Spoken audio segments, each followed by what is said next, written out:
I know no brothers don't want to hear that. They don't want to hear this because, you know, a lot of black dudes, a lot of brothers, a lot of melanated men in America. I ain't gonna say a lot because I don't know every melanated black person in America. Many like to entertain them to that word. They probably look at this video and be like, oh, nigga, please. You know what I mean? Come on. You know, I'm just addressing this. Now, I know my son was like, hey, Dad, you know what?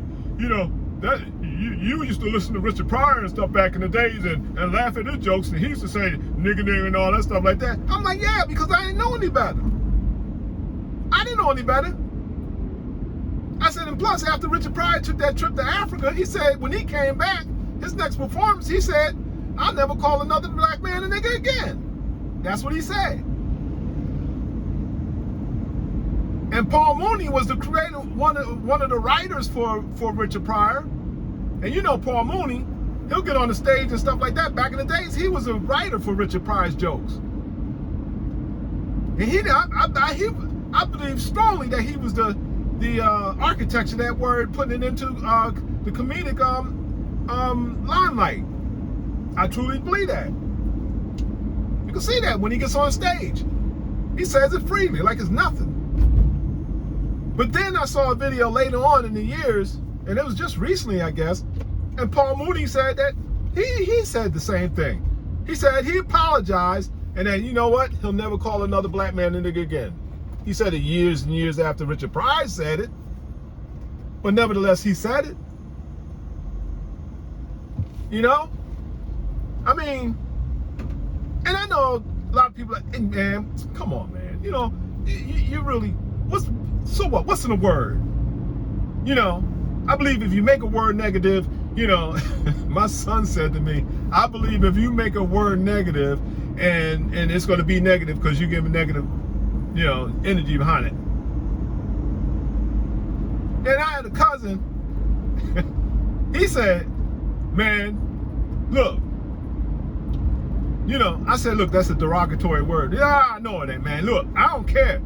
He said, I'll take the sting out of it, man. They can call me nigga. You know, call me nigga. It ain't gonna hurt me. Just call me nigga. Hey, you want to do that? I'm a nigga. All right. You want to call me nigga? All right. I'm a nigga. That's the stupidest thing I ever heard.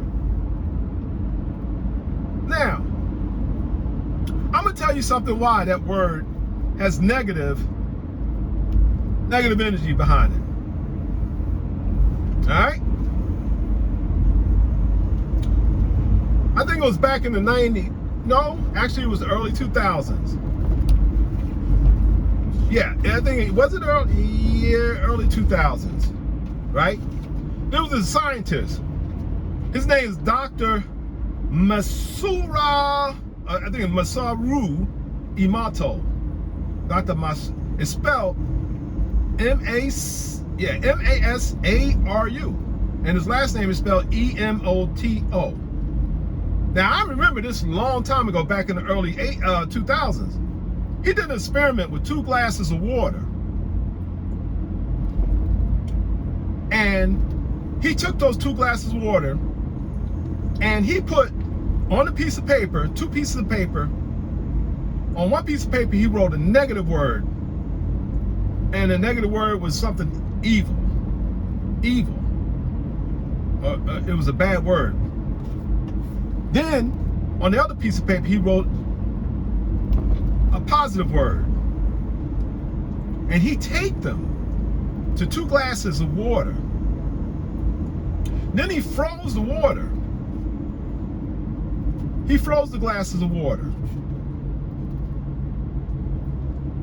And when he took the water out from the freezer, he chipped off water from, first he chipped off water from the positive, the glass that had the positive name on, the positive word. Actually, it was a positive word taped onto the glass. And he put it under the microscope. And he took pictures of it too. He put it under the microscope and he looked at the molecular structure, crystals of the water, and they were beautiful. They had beautiful shapes.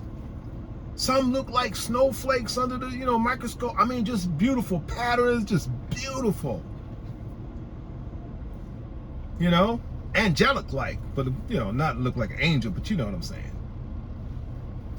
Then he took the glass that had the negative word taped to the front of the glass. Put that under the microscope. And he looked at the molecular structure of the crystals of the frozen water.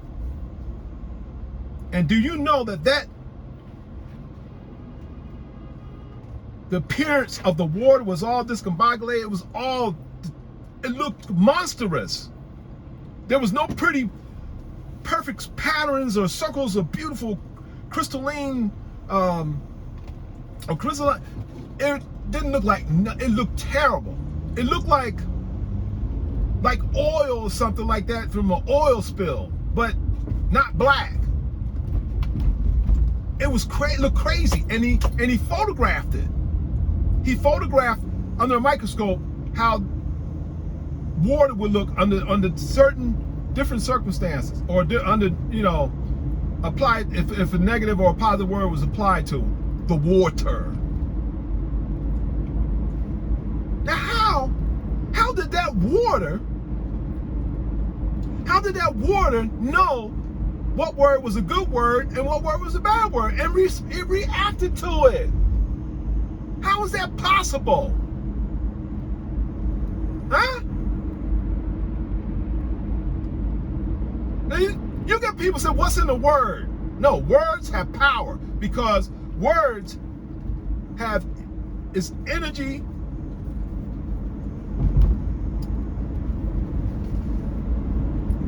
that backs it up. So whatever kind of word, if you create a word and you got a negative energy when you're writing that word or you're putting that word down, that negative energy that you're putting into that word, it's not going to dissipate from after you write the word. That energy is going to stay in that word. Think about it. Huh? How did the energy stay in the words that were taped to that glass? Positive energy stayed in the positive word, and negative energy stayed in that negative word. And the water picked it up. Now, mind you, our bodies are 80% water, such as the earth, such as the planet. You're 80% water. And you're calling yourself a name that you have no idea what type of energy that's behind that name or that word. And it's affecting you. It's affecting the molecules in your body. And sometimes you might be acting a certain way and don't even understand why you're acting that way. Confusing. Nigger. You guys, not all of you guys use that word as a positive too and a negative. It's a dual word. You go around, yeah, I killed that nigga. You use it to express hate, and you use it to express the terms of endearment. When in actuality, it's still negative energy emanating from that word and that name or word. Same thing. Huh? Come on now, get out of here. We better wake up. Now, I know you probably be some haters out there. I don't care.